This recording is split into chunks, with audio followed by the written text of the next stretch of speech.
I'm Anthony. We are the twin flames behind Blue Soul Earth.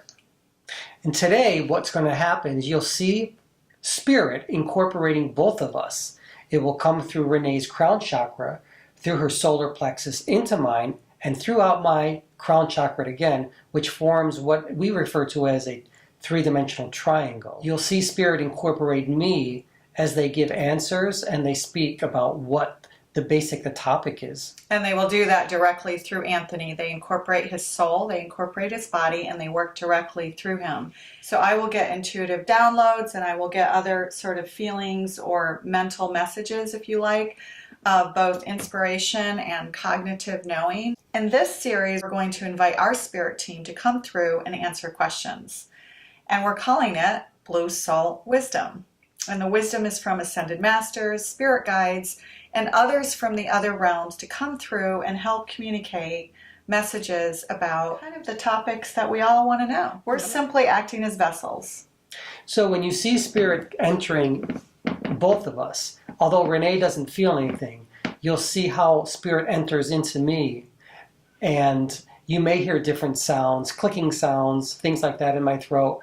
And you'll see them changing as they come in and out of me to give different messages.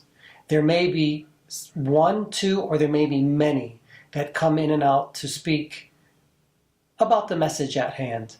Sometimes hundreds. Sometimes hundreds and some beyond. We thought we would start with the topic, what is the soul? After all, our tagline is awaken your soul. And one of the things that gives us so much connection, passion, and just excitement is when that we work with individuals to ignite their soul's purpose. And we simply, as Anthony said, we just act as vessels to the other side to help awaken the soul and the soul's purpose within by allowing the soul to speak. So the word soul is used quite a bit and it's overused. So right now you can see my head starting to move. Once we speak about them in any manner, all we need to do is think about them and they will come to us. They know why they're here and they know what they need to do. They're here on a journey with us to help us get messages out, to really help others learn and grow and move beyond what we know on this earth plane. So Anthony's starting to go into a trance state now. And our spirit team will come through. But these are the kinds of lessons and the kind of questions that we ask our spirit team every night after dinner. And so we thought we'd like to try and do this and share it with you.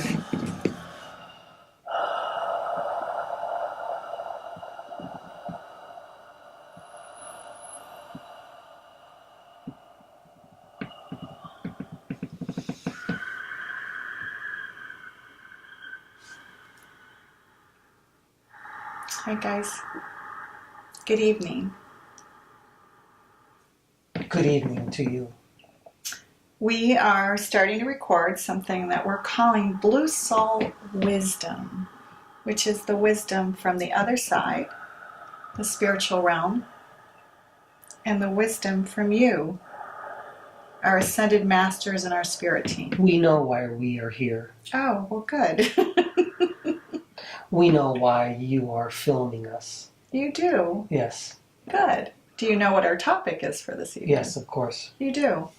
You want to know what the soul is. What is the soul?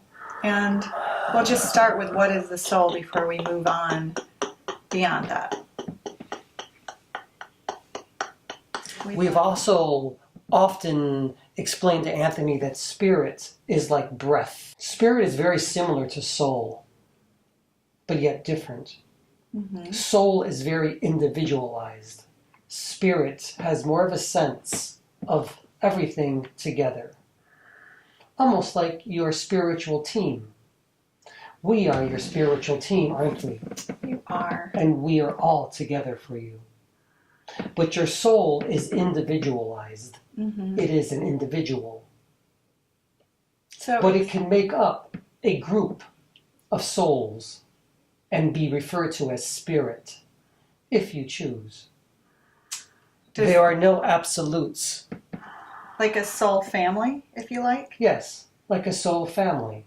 So explain that to people who are familiar with spiritual work, believe in the soul, believe and know that perhaps this body just disappears after death, but that our soul is eternal and never dies. You just explained that. But it's still confusing to understand what the soul is. In this afterlife, what does the soul become? It's just energy and light? How does it exist? What does it do in the other realms once it becomes spirit? It is funny that you explain it that way. But spirit or soul becomes body, not the opposite. Explain. We are here as you are. You are here to experience and to create. In that way, you give it back to your soul. The soul needs a little bit of knowledge, just a little bit, to understand.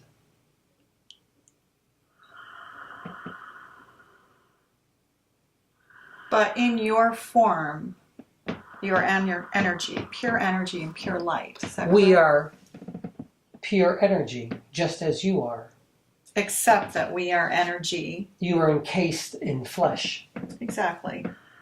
in this body anyway. It's an interesting way of putting it, encased in flesh. Yes, you are. Once that body of flesh disappears, the soul goes back to where it originated. It goes back home. In a sense, yes. It goes back to a continuum, if you will, of all spirits, all souls,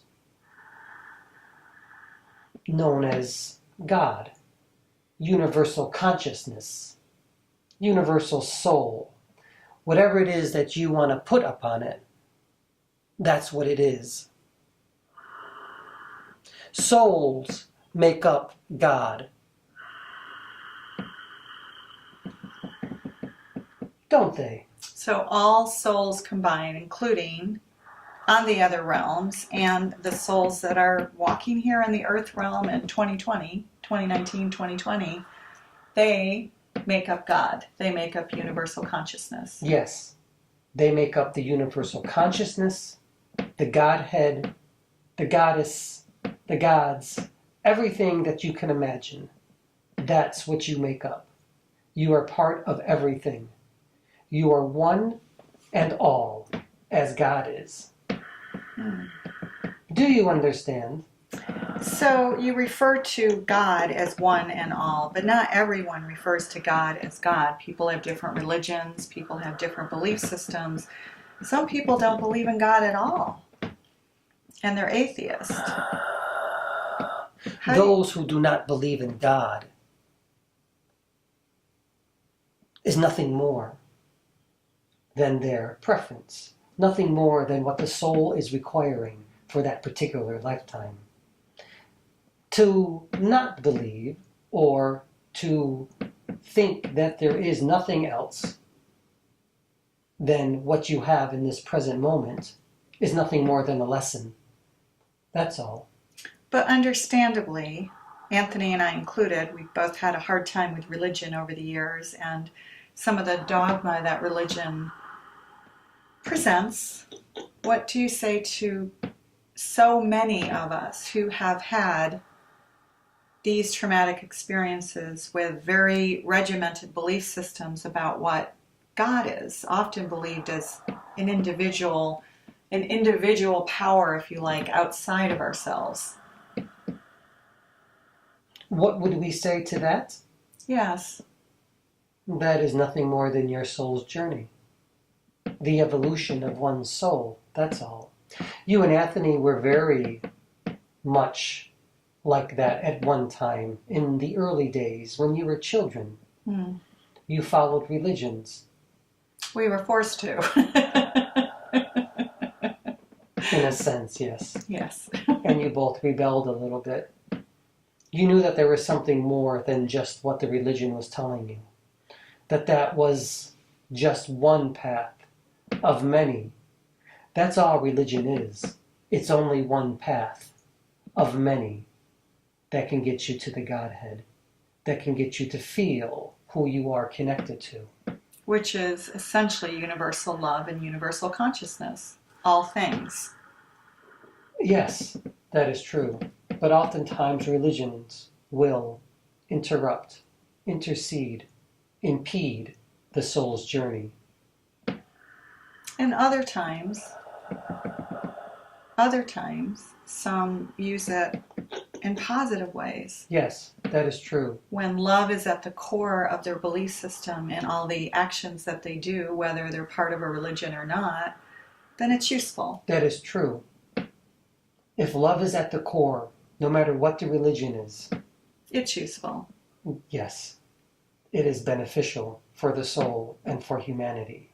Because really, at the end of the day, whether you call it Godhead, whether you call it universal love, whether you call it God, whether you call it Buddha, whether you call it universal consciousness or none of the above, or Gaia, whatever you call it, it is this interconnectedness of all things, that we are all things, we are God, we are one. We are all one together. No one is separated unless the soul desires it. So this plays into supporting the non-dualism belief. Non-dualism. Yes. Yes, you could call it that. Non-dualism. You like the word? It's like saying non-fiction. And so, when the soul, we're all made of soul. Dualism. Yes. Non-dualism. Yes. One. Many. They are all the same thing. Monotheism. Polytheism. It's all the same. It all leads back to one thing. One universal love. One universal consciousness. One God. How do you explain it to when we're thinking in our rational minds in a linear world, in a linear way of thinking? It's not quite possible to think outside of a linear world when this is how we're trained and brought up and taught in traditional schools. There are many who are not going to think any other way except in a linear fashion. That's the only way that one can think. However, if you decide to become diversified, think of all the different paths that may exist, the possibilities that are there, then you can think in different ways. You can learn in different ways. If that's what your soul requires and desires, and that is what your souls, Anthony's and Renee's, desired, to think out of the box, to think in many different ways.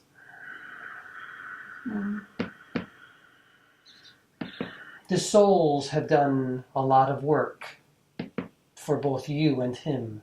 This is why we are here. You mean lifetime to lifetime? Yes. You are twin flames. That is, Anthony's soul comes from yours. How common is that? And how does that work? It is more common than you think. So how does it work that his soul comes from my soul? And what does that mean?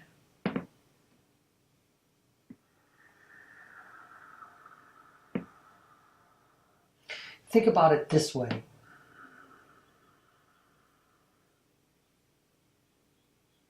You are a fire, and from that fire comes a spark.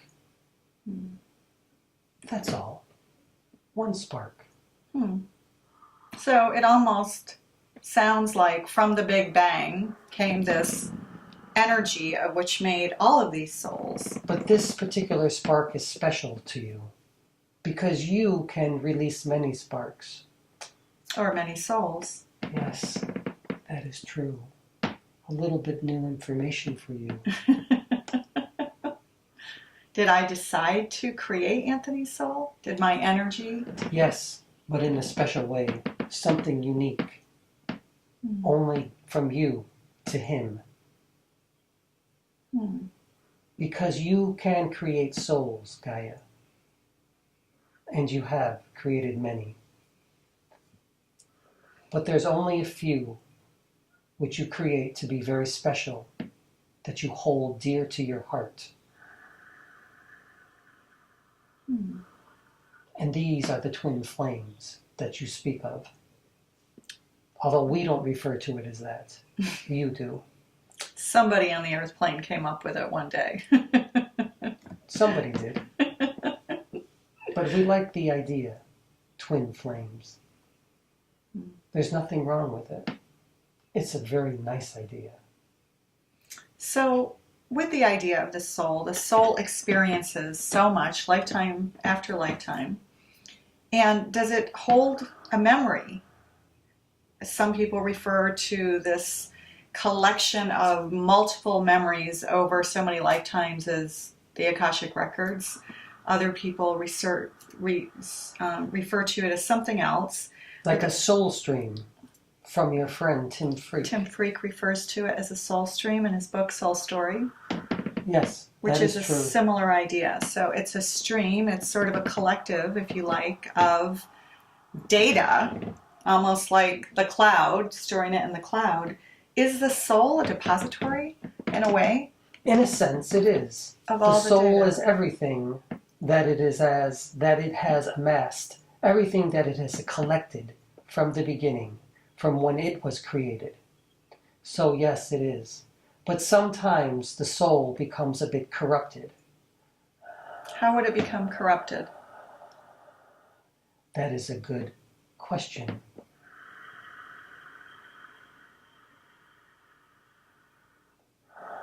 The soul continues, lifetime after lifetime after lifetime after lifetime, to be further from the light, further from love. It continues that path. It continues. It does this to experience the dark side? It does indeed. All souls do this. This is a way in order to experience extremes, if you like, if you Yes. don't know how Things that are not experience. very nice. We have discussed this before. We will not discuss it tonight. But with those extremes Come knowledge. come knowledge. And so Or we should say experiences. and some modern spiritual teachers will call it our shadow work, if you like. So some of the dark stuff that we need to work on, but rather than run away from it or be fearful of it or remain in trauma, the idea is that the soul can learn from those shadows, incorporate them. In a sense, yes. Which is very Buddhist in a way, to incorporate and absorb and to be through Sometimes the the pain. soul desires to be dark, so it will live many, many lifetimes in darkness until it becomes awake again, in a sense of speaking, in a manner of speaking. But why would the soul choose to do this if it knew better? Or does it not know better? It does know better. The soul already has all of the knowledge it needs. What it needs is the experience. So it continues to gain experience after experience after experience. As we always tell you, like one little grain of sand that continues to build until it becomes a mountain. So each lifetime is like a little grain of sand. Yes, nothing more than a grain of sand. And our soul, in essence, then makes up billions of grains of sand. Yes, it does. But it takes many, many times, many lifetimes, hundreds of thousands of years to become that mountain of sand. That beautiful temple, if you will. But knowledge The pyramid. isn't the most important thing. Love is. Yes. So to experience all of this stuff for additional knowledge, when really at the end of the day, the most important message is love That is of true. all religions. The most important message is that we're interconnected and all The one. soul knows love already. It is born of love. Each and every time. Yes.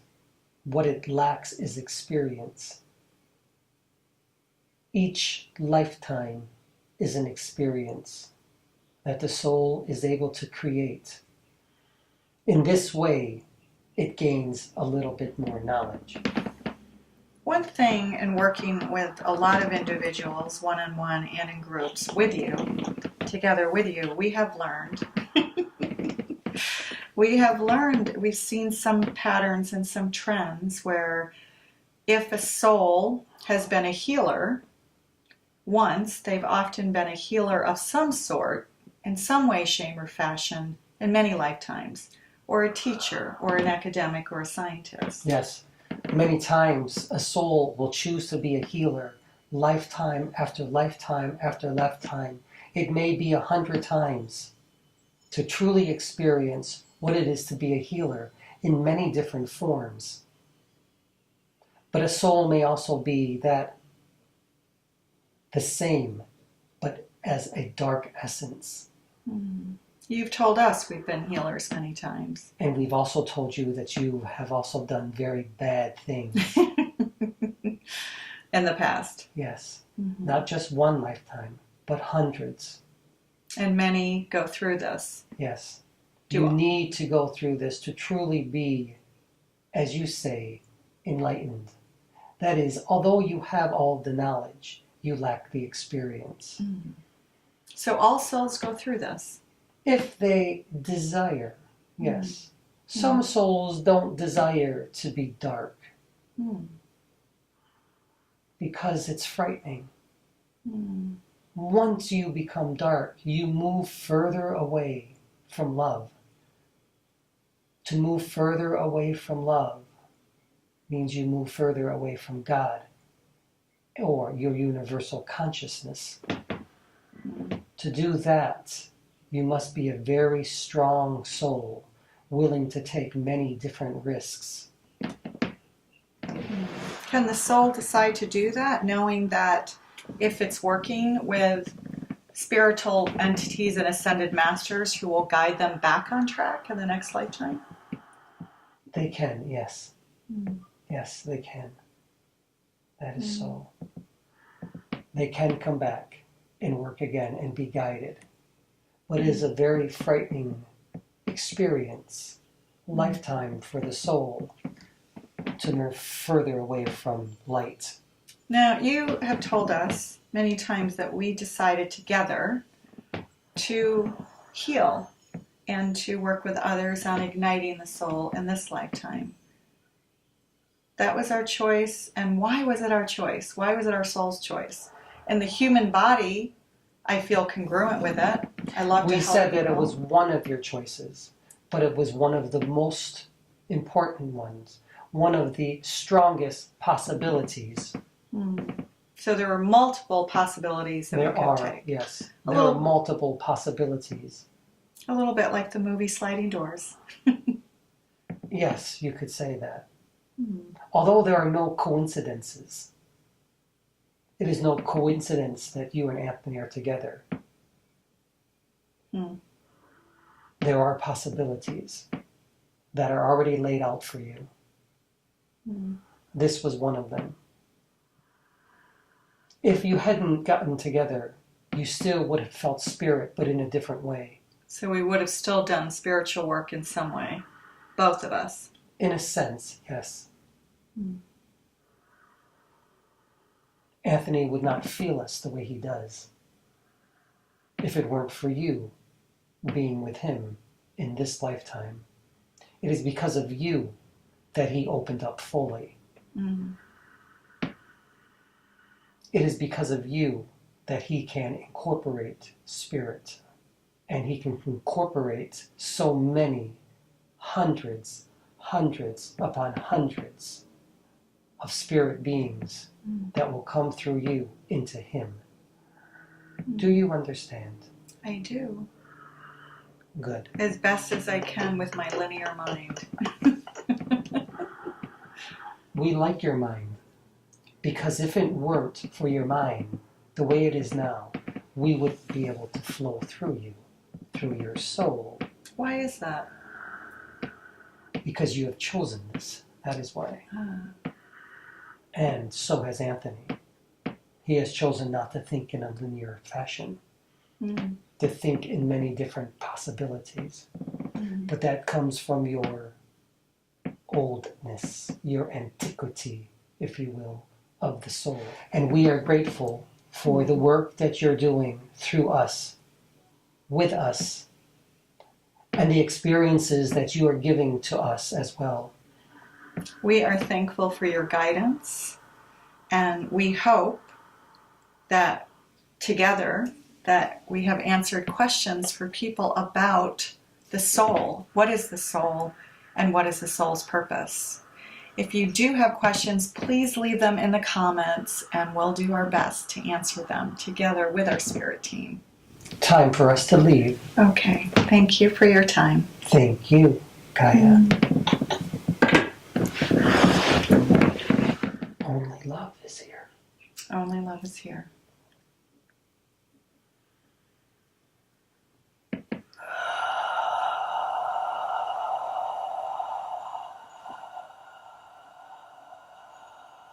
They're leaving now.